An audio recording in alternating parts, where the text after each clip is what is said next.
Hello dear students, welcome back to physics class. Today we are going on to study some numericals based on chapter gravitation. Before autumn holidays we discussed what is gravitation, right? And what are the different points we discussed in that chapter? Gravity, gravitation, then we discussed what is free fall, acceleration due to gravity, difference between mass and weight, and the relationship between weight of an object in earth to that of moon. All those things we discussed in the chapter gravitation. Today we are going on to do some numericals based on this chapter. Here we have the first question. An object weighs 10 Newton when measured on the surface of the earth. What would be its weight when measured on the surface of the moon? Okay, so what is the data given in this question? It is given that weight of the object is 10 Newton when measured from the surface of the earth. So we can write WE as the weight of the object when measured from the surface of the earth, that is equal to 10 Newton. And if the same object is measured from the surface of the moon, what would be its weight? That is what you have to find out. So you know what is the relationship between weight of the earth and weight of the object in earth and weight of the object in moon. What is the relationship between weight of the object in earth and weight of the object in moon?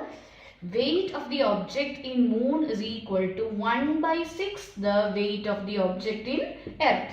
So we have got what is the weight of the object in earth. So we can just substitute in the formula. So weight of the object in moon is equal to 1/6 into 10. That is equal to 10 divided by 6, which will give you 1.67 Newton. 10 by 6 will give you 1.67 Newton. So the object's weight was 10 Newton on the surface of the earth, but when it is weighed, it is coming as 1.67 Newton on the surface of moon. Now let us see the second question. Second question is, an object is thrown vertically upwards and rises to a height of 10 meters. Calculate the velocity with which the object was thrown upwards and time taken to reach the highest point. So first of all, we can write the data given in the question. So what is given here? The object is thrown upward and rises to a height of 10 meters. So the distance travelled by the object.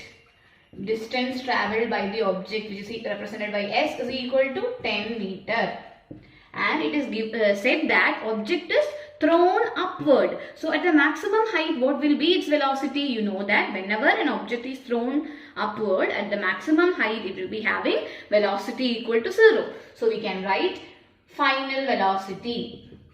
Final velocity V is equal to 0 meter per second. And it is given that the object is thrown upward. So it is having acceleration against the gravity. So we can take acceleration A is equal to G here. So which is equal to minus 9.8 meter per second square. Why we take here minus? Because the acceleration of the object is against gravity. So we have to take minus 9.8 meter per second square.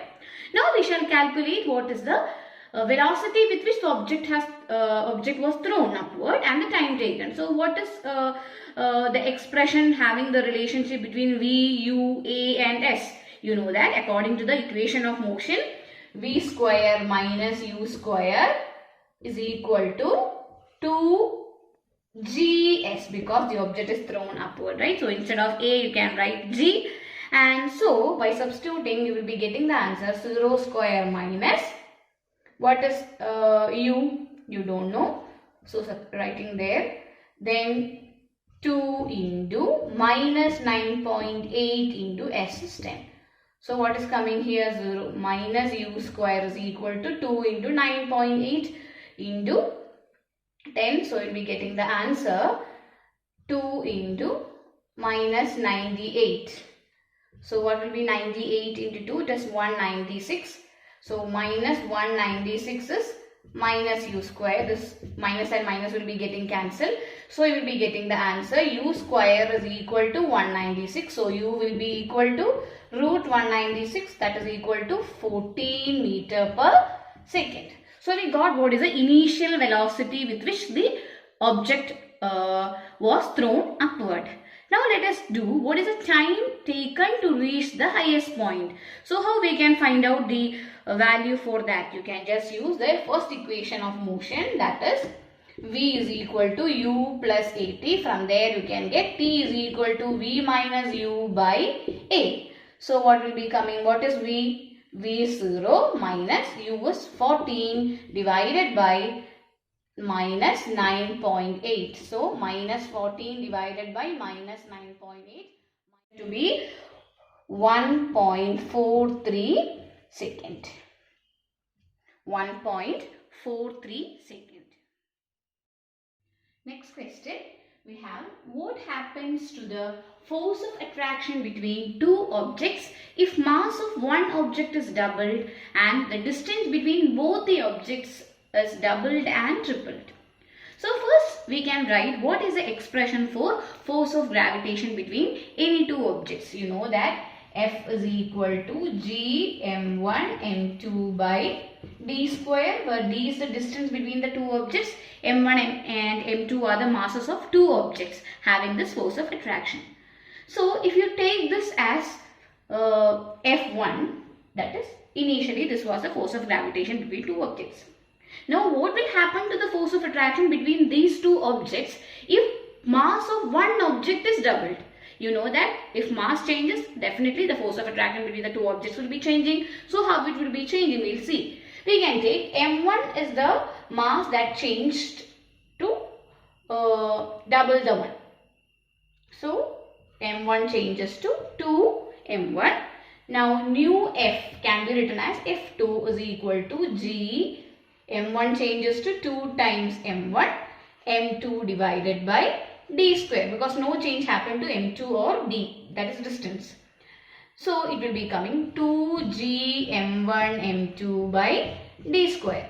What is this g m1 m2 by d square? It is f1. So we can write f2 is equal to 2 times f1.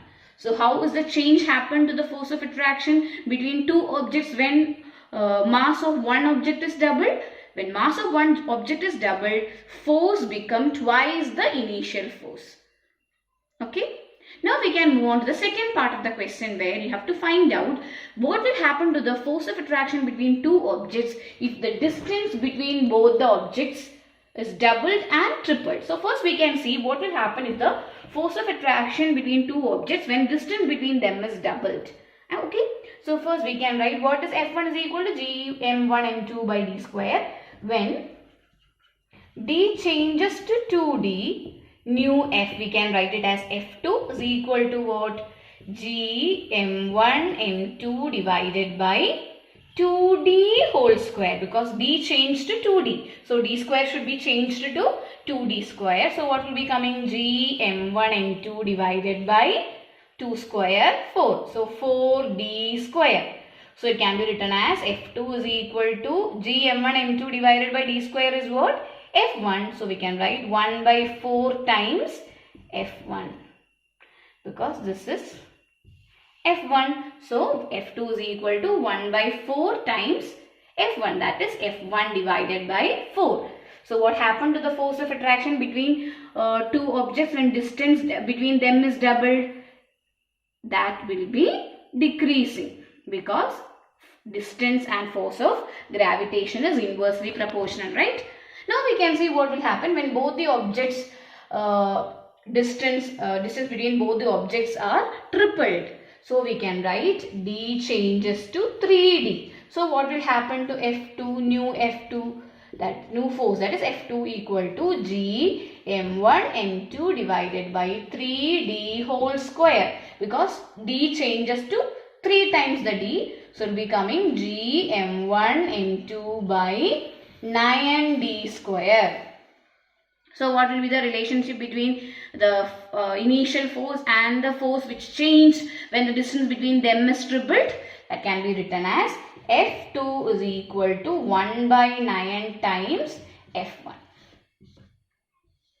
So when distance between them is doubled, that is 1 by 4 times F1. When distance between them is tripled, then the new force is 1 by 9 times F1. And when the distance is kept constant and mass of one object is doubled, it changes to 2F1.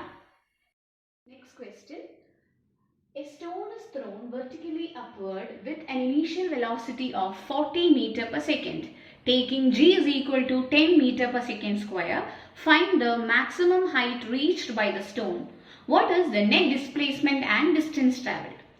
So in this question, similar to the question that we have discussed earlier, a stone is thrown vertically upward with an initial velocity of 40 meter per second. So we can write u is equal to 40 meter per second. And it is also given g is equal to 10 meter per second square. And as it is going against the gravity, you have to take g as minus. So g is equal to minus 10 meter per second square. And you know that whenever an object is going towards a maximum height and coming back at the maximum heights, its velocity will be equal to 0. So we can take v is equal to 0 meter per second. Now you have to calculate what is the maximum height reached by the stone, that is the distance travelled by the stone. So we can use the equation of motion v square minus u square is equal to 2gs for finding the answer for this, because s is to be calculated. So we can write s is equal to v square minus u square divided by 2g. Substituting the values in this equation, v is 0. So 0 square minus u 40 square divided by 2 into minus 10.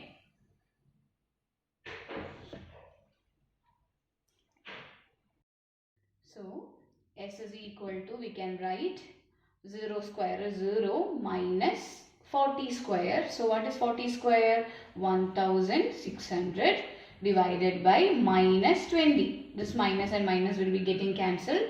So we will be getting the answer 160 by 2, which is equal to 80 meter. So this is the distance travelled by the stone from ground to the maximum height. And it is coming down, right? So what is the total distance travelled by it? H will be equal to what?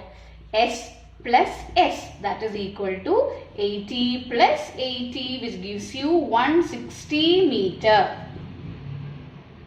Now what will be the displacement? You know that the object is going up and coming back to the same position. As the initial and final position is coinciding, you can write displacement is what? Displacement is 0. Distance travelled is what? H, right? So distance travelled is 160 meter.